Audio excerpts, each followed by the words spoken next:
Salut à toi jeune délinquant, on se retrouve pour une petite facecam, un point de situation sur les travaux. Je vous en ai fait un il y a 10 jours à peu près, je vous ai fait un petit point de situation pour vous raconter un peu. Bon là je le filme avec le G7X, tout simplement parce que j'ai déjà calibré la caméra pour faire le live qui va arriver d'ici une quinzaine de minutes, donc voilà, je préférais le faire avec le G7X. Petit point de situation sur les travaux de la maison depuis 10 jours, vous avez vu ça a pas mal avancé si vous regardez les vlogs, et si vous regardez pas les vlogs, bah je vais vous raconter un petit peu et tout ça. Je vais vous dire un peu ce qui est prévu dans les au moins les 10 jours à venir, voilà, jusqu'à l'installation de la cuisine, je vais vous raconter un petit peu ce qui reste à faire et tout. Et puis ça me permet à moi aussi de me remémorer un peu ce qui reste à faire, tu vois. Donc c'est plutôt pas mal. Moi ça me permet de me focaliser sur ce qu'il y a à faire. Et puis vous, ça vous permet de vous rendre compte aussi de ce qui reste à faire. Alors, tout ce que j'avais dit qui serait fait la semaine dernière a été fait. Donc enduit, machin et tout ça. Destruction de la cuisine et tout. Destruction, je dis parce que bon, finalement on a fini par l'exploser la cuisine. Au début, j'ai retiré les meubles du haut. Je me suis dit, je vais les garder. Ils sont en bon état, on va pouvoir les revendre, etc. Mais quand on a attaqué les meubles du bas, on s'est rendu compte que ça avait été bricolé, que certains meubles étaient pourris, tellement ils étaient vieux et tout ça, que le plan de travail était complètement défoncé et tout, avait été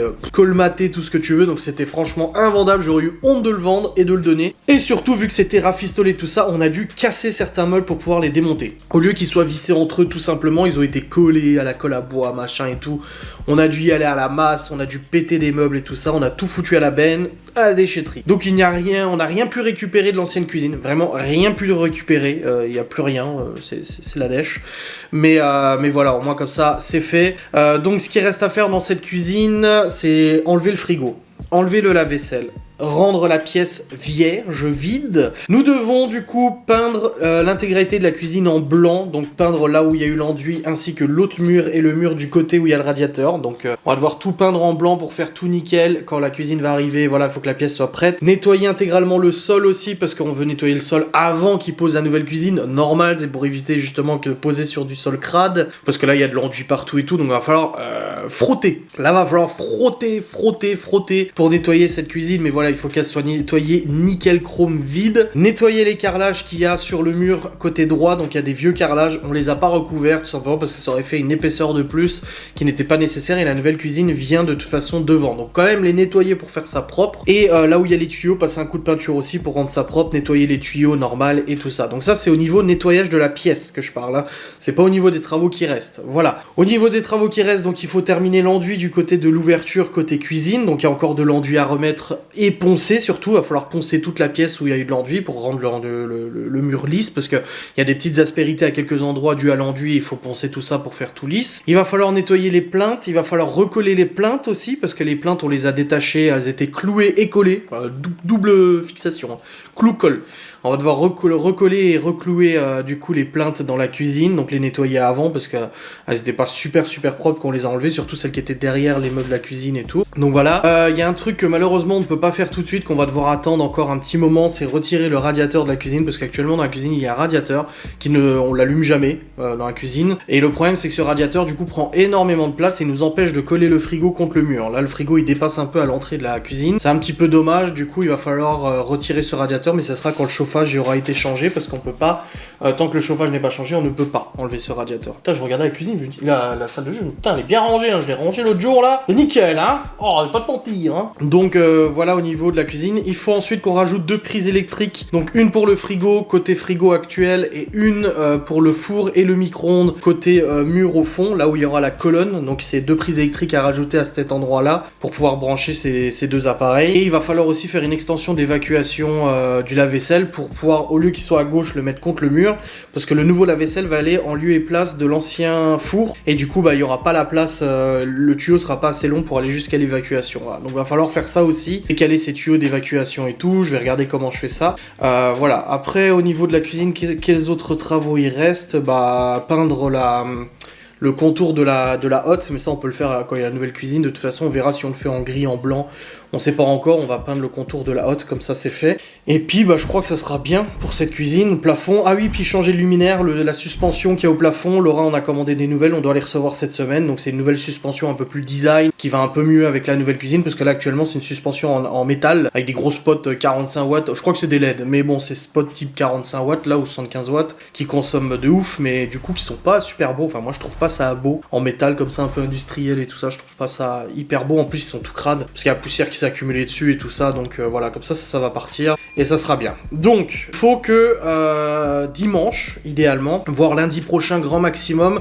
ce que je viens de vous dire soit fini. Ça veut dire électricité, l'évacuation, la peinture, nettoyage du carrelage, bon ça je vais le faire aujourd'hui, nettoyage du carrelage, nettoyage des sols, plainte reposée, et tout ça. Faut que tout ça soit terminé, il faut que lundi prochain, la cuisine soit vide, totalement vide, nettoyée et prête à accueillir la nouvelle cuisine. Car à partir du 27, nous allons être livrés de la nouvelle cuisine, donc elle vient déjà monter en usine normalement, donc il y a une nouvelle cuisine qui arrive, qui est livrée par les livreurs. Ils vont poser tout ça un peu cuisine, salle à manger, il faut que ça soit prêt et propre pour la pose le 1er octobre. Le 1er octobre, nous avons l'installateur qui vient à la maison et qui commence à poser la nouvelle cuisine avec l'électroménager. Donc je le rappelle, on change l'électroménager sauf le micro-ondes, donc nouveau lave-vaisselle, nouveau four, nouvelle plaque de cuisson, cuisson à gaz d'ailleurs, faut que j'aille acheter une bonbonne, voilà, plan de travail, tout ça, nickel et tout ça, donc ça va vraiment changer beaucoup cette nouvelle cuisine. Mais voilà, il commence le 1er octobre et le 1er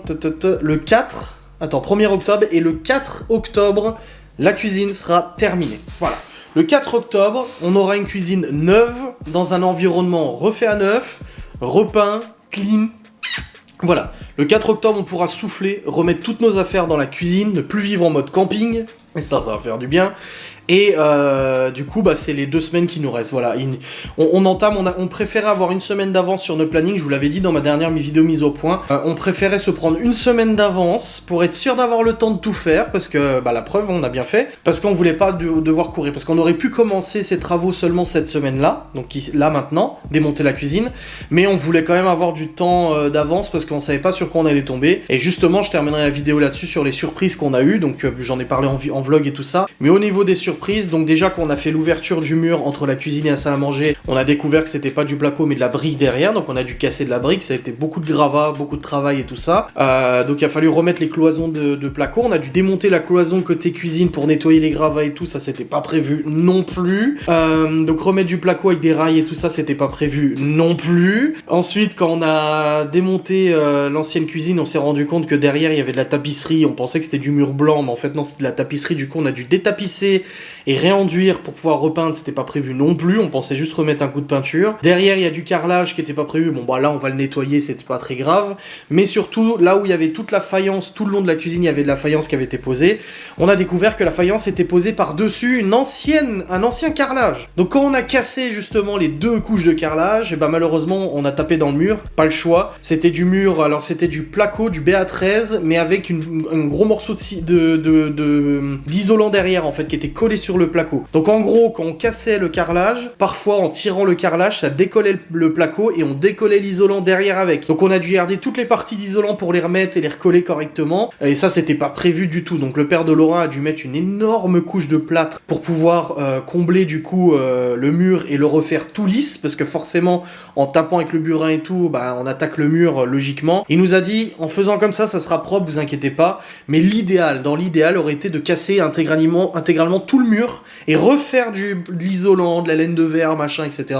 Et là, franchement, c'était surtout qu'on a réussi à remettre l'isolant d'origine, donc ça aurait été un chantier qui aurait pris beaucoup plus de temps que ça. Mais voilà, ça fait partie un peu des surprises. Pareil pour les canalisations, on a découvert qu'il n'y avait pas de coupure d'eau pour l'évier. Donc en gros, on a des leviers de coupure, mais pour l'évier dans la cuisine, on est obligé de couper l'intégralité de l'eau de la maison. Donc on a dû remettre le mitigeur vite fait pour pouvoir refixer ça correctement, tu vois, et pouvoir se servir de l'eau dans la maison, parce que sinon on aurait été emmerdé. Et au niveau électricité, alors là on a eu des surprises. Déjà le carrelage en dessous, on s'attendait pas à ce qu'il y ait du carrelage en dessous, mais bon, là j'ai appelé le cuisiniste, il a dit que c'était bon, ça posait pas de problème. Mais par contre, alors le pompon sur la Garonne, c'est retrouvé au moins 4 ou 5 trous dans le mur, non bouchés, qui ne menaient à rien. Il n'y avait rien, c'était des trous de passage de câbles d'avant, parce qu'en fait c'est la 2e cuisine dans cette maison. Il y a eu une première cuisine dans les années 70, et ensuite dans les années 80-90, la cuisine a été changée par celle qu'on a démontée. Et donc en fait, eux, quand ils ont mis la nouvelle cuisine, ils se sont pas fait chier, ils l'ont mis par-dessus l'ancienne, et tous les trous de passage d'anciens câbles et tout n'ont pas été rebouchés, donc ça c'est pas notre ancienne propriétaire, c'est la personne d'avant encore. Et il y avait même des tuyaux de gaz qui traînaient, alors qu'ils étaient même pas alimentés. Au bout d'un moment, on est tombé sur un énorme tuyau, on a tiré dessus, et il est venu. Il était raccordé à rien, il était dans le mur, mais ils se sont pas fait chier à enlever les tuyaux et tout ça, donc on a enlevé des tuyaux d'électricité, des gaines vides, des gaines d'électricité vides aussi. et des tuyaux de gaz et tout. Donc vraiment un gros bordel sans nom. Là, on en a eu des surprises, hein, je vais pas te mentir, on en a eu des surprises. Donc voilà au niveau du planning. Donc je vous ferai un point de situation quand la cuisine sera posée. Donc je refais pas de point de situation avant le 4 octobre. 4 ou 5 octobre, mais vous savez dans les vlogs à venir ce qui va se passer entre la peinture, entre terminer l'enduit, nettoyer, remettre les plinthes, renettoyer les plinthes, vider la cuisine, enlever les machins, nettoyer le sol, enfin voilà, ça va être un très gros boulot à faire. Mais de toute façon je vous vlog et tout ça, donc vous savez à quoi vous attendre dans les vlogs à venir. Voilà, j'espère que ce point de situation vous aura fait plaisir.